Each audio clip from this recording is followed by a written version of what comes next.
The New World Order is being reshaped, but perhaps not in the way the US president imagined. The Chinese leader has refused to back down amidst Trump's trade war and is touring neighbors in Southeast Asia with a simple message. On trade, we can be trusted. Whilst back in the States, Trump voters, even those now being hit by the tariffs, tell us they trust the president's plans. Full confidence in the president right now. That's part of the reason I voted for him. We wanted him to run the country like a business. And when you ask somebody to do something, it might not be exactly what you wanted, but you have to give him a chance and let it try to work out. Robert in Washington and Debbie in Beijing will tell us where we are tonight in this damaging trade war. Also on News at 10. The race to keep the Scunthorpe steelworks alive. 15 people are charged after a series of bets were placed on the timing of last summer's election. He's finally done it. Masters champion. A story made in Hollywood. Rory McIlroy shreds his supporters' nerves, but brings home the Grand Slam at last. Are electric lorries the future of road freight? And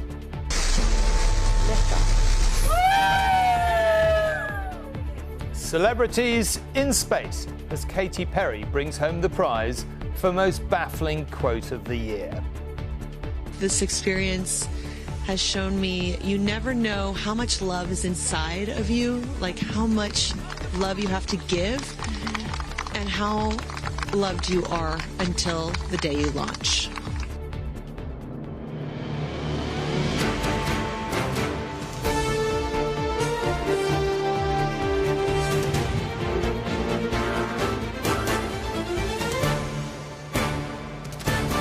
This is ITV News at 10 with Tom Bradby. Good evening. When the two most powerful men in the world go head-to-head, the shockwaves are inevitably felt all around the globe. President Trump and President Xi traded barbs today over their damaging and indeed defiant tariff war. Xi suggested that Trump was trying to destabilize what he called the global multilateral trading system. He's currently on a tour of Asia trying to build alliances. The US president was, as usual, rather more blunt, accusing his Chinese counterpart of trying to screw him over. One avenue for Beijing to do that is by targeting Trump's heartland supporters. But we've been to rural Kentucky, where soybean farmers export millions of tons to China, and they're sticking with Trump for now. But after the latest whiplash-inducing U-turn, this time on smartphone tariffs, there is, of course, nervousness in the air. What's the next policy change going to be? And are we heading inexorably for a global recession? This is another high-stakes week for the president as his tariff war with China escalates and the markets remain volatile. And even as he was greeting the leader of El Salvador, a key ally in Trump's campaign of deportations, the president is well aware that amid the turmoil, China sees a golden opportunity to exploit American trade dysfunction. I don't blame China. I don't blame Vietnam. I see their meeting today. Is that wonderful? That's a lovely meeting. They're meeting, like trying to figure out how do we screw the United States of America. At that meeting in Hanoi, President Xi is positioning China as the world's most reliable trading partner. Both Vietnam and China now face exorbitantly high and wildly unpredictable tariffs on their exports to the US. As Xi signed multiple business agreements, it was evidence of global economic power shifting from Washington to Beijing. And what is the mood back in the American heartland? This is a winter rye crop. Do businesses here feel Trump has sown chaos? In Kentucky, some farmers are still ready to give the president the benefit of the doubt. This is what we've been wanting. Let's do it. Doug Langley is a Republican, and his loyalty to Trump remains strong. I have full confidence in the president right now. That's part of the reason I voted for him. We wanted him to run the country like a business. And when you ask somebody to do something, it might not be exactly what you wanted, but you have to give him a chance and let it try to work out. For the tariffs, we bounced up. more tariff talks, and now we have closed at 10:42. He tracks the prices of his produce closely to see how tariffs will impact his business. But he says Americans should not rush to judgment. I wouldn't call it chaos. It isn't as much chaos. It is newsworthy, but it's not chaos. The owner of this local hat shop, however, sees plenty of evidence that Americans are worried about their savings and their future. People are getting a little gun shy. They're not sure about spending money, and the cost of food and a variety of things have gone up so far, so they're very nervous. We just have to buckle up and hang on and hope that it doesn't get any worse than what it already is. I like this. But among her customers, many say they accept Trump's central argument that short-term disruption is a price worth paying. As long as it's a little bit of an organized chaos, I think that's totally fine. We're never going to live in a utopia. There's always going to be a little bit of pain. Yes, I think it's going to be worth it in a long run. It's like being sick, that you have to be in bed for a while before you feel better. And I think that's what's happening here. Whether such voters continue to back Trump's trade war, even if supply chain disruptions ripple across America, may be the critical question in the coming months. Robert Moore, News at 10, Washington. Well, I guess the key question is what happens next and how is it going to impact all of us? And Debbie is in Beijing to try and provide some answers. Debbie, look, we know that China can inflict a lot of pain on America. It owns a lot of American debt for a start. We've had a lot of talk about, their total monopoly almost of rare earth minerals, or at least the refining of them, that so many American sectors absolutely do need. But on the other hand, it does export a great deal to America, and this could be causing the Chinese a lot of pain as well. So where do you think the balance is tonight, and what will China do? Well, Tom, the first thing I'd say is that China has been preparing for the eventuality of an all-out trade war for several years. The starting gun, from Beijing's point of view, wasn't fired on so-called Liberation Day. It was during Trump's first presidency. So the Communist Party has had time to insulate parts of its economy and prepare its host of retaliatory measures. Regards how far Xi Jinping is prepared to go, well, I think initially he's had no option but to fight fire with fire, and that is proving very popular with the public. Even export companies that we've spoken to that are really struggling already are still supporting the party line that you must stand up to a bully. There is even a Chairman Mao statement from the Korean War, "We shall not yield," that is proving popular on social media. We've seen from the Communist Party's dogged pursuit of zero COVID that Xi Jinping is prepared to put his people through an extended period of economic hardship for the so-called greater good. And I think that might be tolerated again, but only to a certain point. There is certainly no way that the Communist Party is going to allow Donald Trump to boast that they have become begging for a deal. But I think there is a hope here that there could be a deal to be done in the coming months, but only if, first of all, the two leaders can agree to meet. And in the meantime, as you saw from Robert's report, Xi Jinping is touring Asian nations where Donald Trump has helped make the case that China is perhaps the more stable and reliable long-term partner. Debbie, to be continued for a long while, I'm sure, but for now, thank you very much indeed.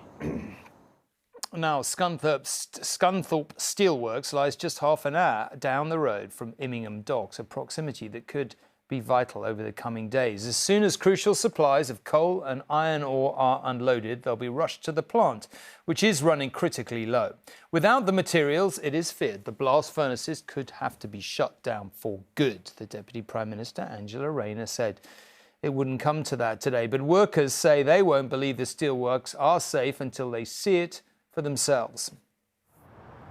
A new dawn for Scunthorpe Steel, or no more than a sticking plaster. The government may now have control of this site, but for workers clocking on this morning, there was cautious optimism. We're struggling to get materials as well at the moment, but the government seems to have that in hand and we can overcome that problem. I don't really want to feel relieved until it's all sorted. We've been let down before. It's right to look after the place. Keeps jobs, keeps steel. Hi everyone. Today, Deputy Prime Minister Angela Rayner was in town to offer her reassurance after Parliament took the unprecedented step of sitting on Saturday and passing an emergency law to stop it shutting down. British steel is so important, and this furnace in particular. But it's been a race against time to get the raw materials needed to keep these blast furnaces burning. We've got the raw materials, they've been paid for. I've got a new CEO and management team here, and we're confident that they'll be able to continue into the future. So will those raw materials be arriving today? Well, as I say, we've got the raw materials and everything's in place, and we're confident that the furnaces will continue. Immingham Docks, 18 miles east, is where some of those materials are sat on a ship waiting to be transported. And while unions have accused Chinese owners Jingye of actively cancelling orders, Angela Rayner today said there was no evidence of so-called sabotage. Nationalisation is still on the plate, and it will remain on the plate for all parties, because all parties want the best for the works. So if that's what's needed, that's what will happen. Ministers are now facing questions over why such an important national asset was handed over to a foreign company in the first place, and whether, in the interests of national security, foreign contracts in other key industries should now be reassessed. Short-term, 2,700 jobs are safe, and while Business Secretary Jonathan Reynolds is expected back on site in the coming days, the fight to secure the long-term future of British Steel in Scunthorpe is far from over. Amy Welch, News at 10. The announcement of last summer's election took almost everyone by surprise. Only the Prime Minister's inner circle knew that he had settled on a date in July, which is why the Gambling Commission was so concerned when they saw evidence that Tory insiders had placed bets on the election and its date just days before it was revealed. Among them, the former MP Craig Williams, one of Rishi Sunak's parliamentary aides. He was one of 15 people charged today. When Rishi Sunak stepped out into the rain last May, his announcement took many by surprise. We will have a general election on the 4th of July. But allegations soon emerged that some Conservatives knew the election was coming and had placed bets on the date. For days, it dogged Rishi Sunak's campaign. Well, like you, I was incredibly angry. Well, I was incredibly angry. These are serious allegations. As the election wore on, the Gambling Commission launched an investigation and today charged 15 people. Among them, the former Conservative MP Craig Williams, who was a close aide to Rishi Sunak. My name's Laura Saunders. Others include Laura Saunders, a former parliamentary candidate, along with her partner Tony Lee, who was the Conservatives' director of campaigning. And a Senedd member, Russell George, who was today suspended from the Welsh Conservative group. A former police officer who worked in the then Prime Minister's close protection team has also been charged. All are due to appear in court in June. In the weeks before Rishi Sunak's election announcement, bets on a July election were small and irregular, but betting companies noticed a huge spike in the number and size of bets the day before the election was called. Nobody from the Conservative Party was available for interview today, but in a statement, the party said it believes those working in politics must act with integrity and said current members of staff who have been charged are being suspended with immediate effect. It's all well and good for central office to say, oh, well, that was under the old leadership. But frankly, the Conservative Party has been around for too long. You know, at the end of that legal process, if people are found guilty of these crimes, then there's no place for them in politics and in public office.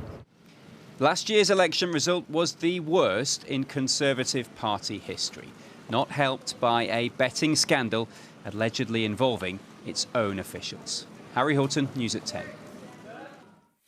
Now, most golf clubs have a few old cups or club shields stored somewhere in their cabinets, but in Hollywood, County Down, the silverware is rather more valuable. Already the club is home to trophies from the Open, the US Open and PGA Championship. Now they'll have to make space for the Masters because Hollywood's most treasured son, Rory McIlroy, last night completed the golf Grand Slam. He joins an elite list of players to have won all 4 majors, a feat achieved by just 5 others in 90 years. The most recent, Tiger Woods, welcomed him to the club.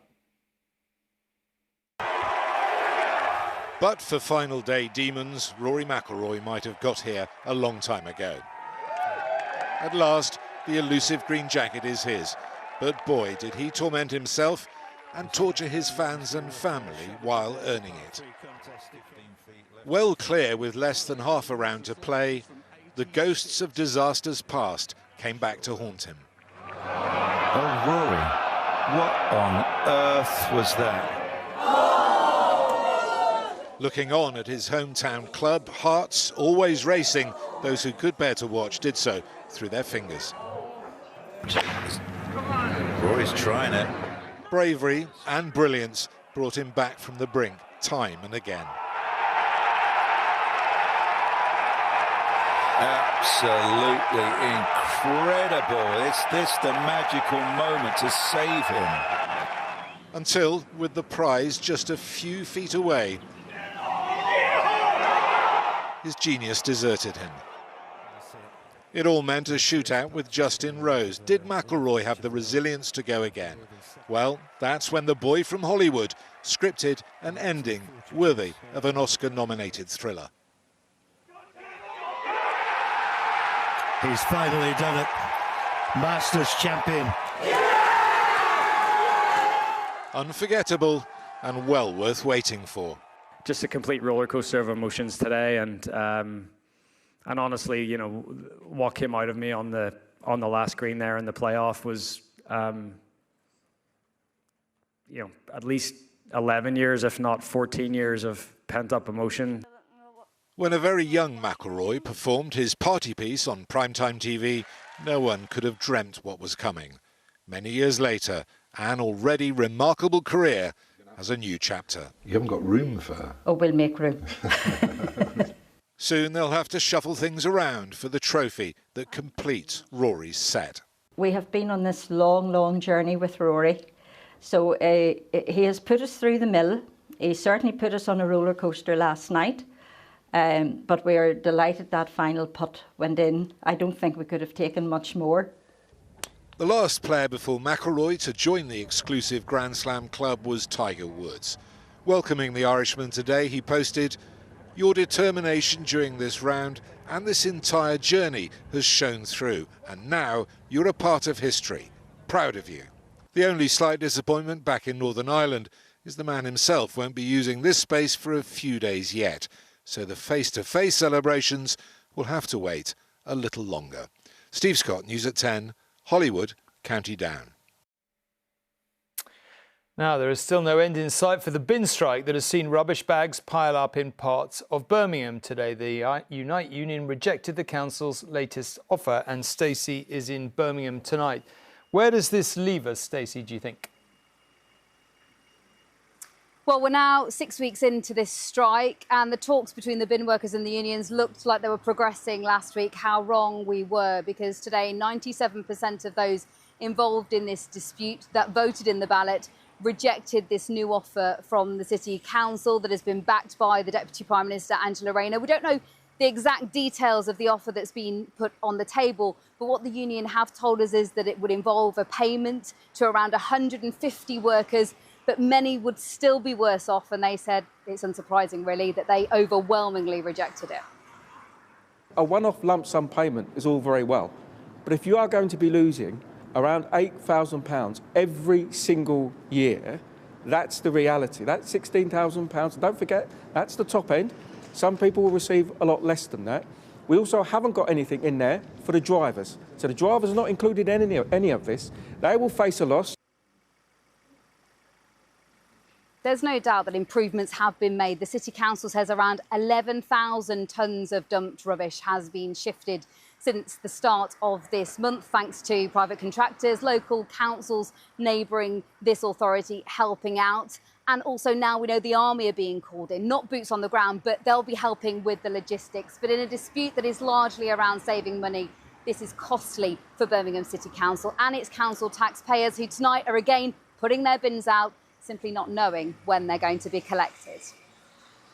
OK, Stacey, thank you very much indeed. The families of 5 of the victims of the Manchester Arena bombing have written to the Justice Secretary following an assault at a prison by Hashem Abedi, the man who planned the 2017 attack at the weekend. And Sejal joins me now to talk us through what the families have been saying. Tom, it is extraordinary that a convicted terrorist could carry out this kind of attack in a high-security prison. As you say, 5 of those that were murdered in the Manchester Arena bombing by the brother of the bomber himself, Hashem Abedi, have written a letter to the Justice Secretary reportedly expressing their absolute disbelief about a situation said to be beyond their comprehension. They believe that Abedi should not have access to anything that he can weaponise, and it's believed that they're demanding that he should be placed in permanent solitary confinement. Now, despite being held in a high-security unit in a prison, Abedi managed to attack 3 prison officers using improvised blades and hot cooking oil. 2 of them remain seriously injured in hospital. A 3rd has now been discharged. And shockingly, this isn't the first time. In 2020, whilst he was a prisoner in London's Belmarsh prison, he carried out a similar attack. It led to him being transferred to Frankland prison in Durham, where he's currently serving a life sentence for helping his brother carrying out that attack in Manchester Arena in 2017. The Prime Minister has called this attack on prison officers appalling, and he's saying that the government will urgently investigate what's happened. And we also understand that inmates in high security units have now been barred from using kitchens. OK, Sejal, thank you very much indeed. Now, electric cars and buses have become a common sight on our roads, but the technology for electric lorries is lagging behind, so they're a much rarer sight. Currently, road freight makes up just 5% of the UK's emissions, so there is an urgent need to decarbonise the industry.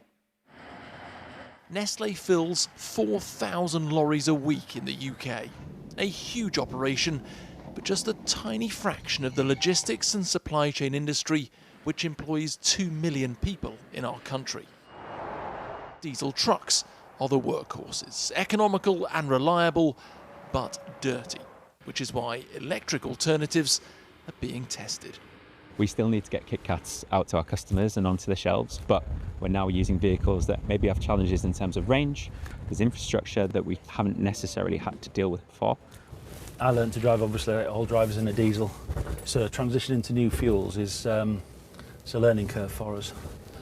Mark Lee has been driving lorries for 20 years.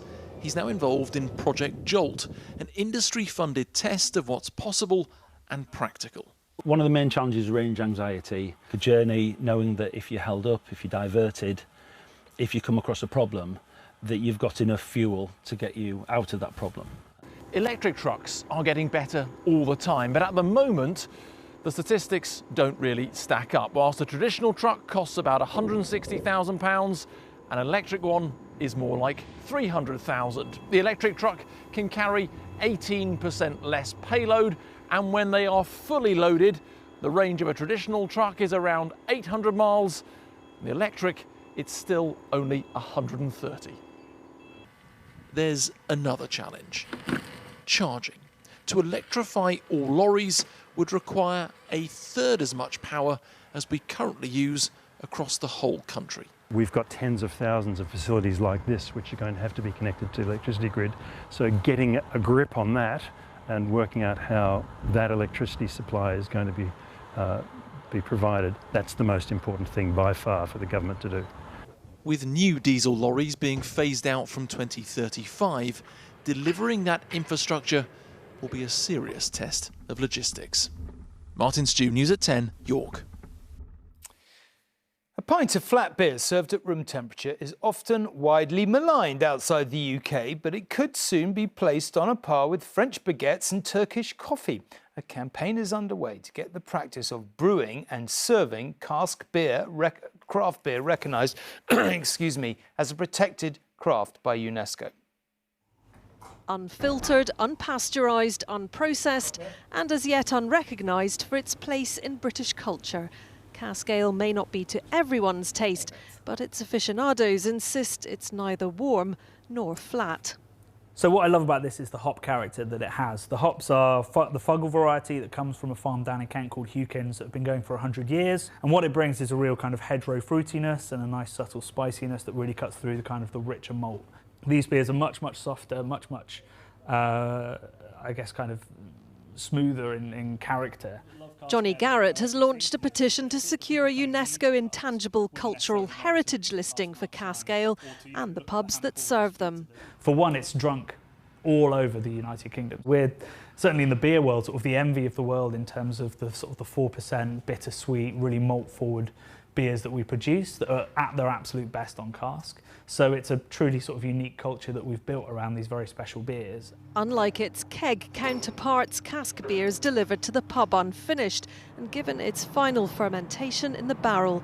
Ensuring it's ready to serve is a skill in its own right. If it's not stored properly after the point of tapping, in other words by the publican or by whoever's dispensing it, then it can deteriorate rapidly. It needs to be kept at a certain temperature, must not disturb it to stir up the sediment, and you must not leave it in the cask for too long. Ops! Oh boy, it's here again. After centuries of production using locally sourced ingredients, cask ale is almost unique to Britain.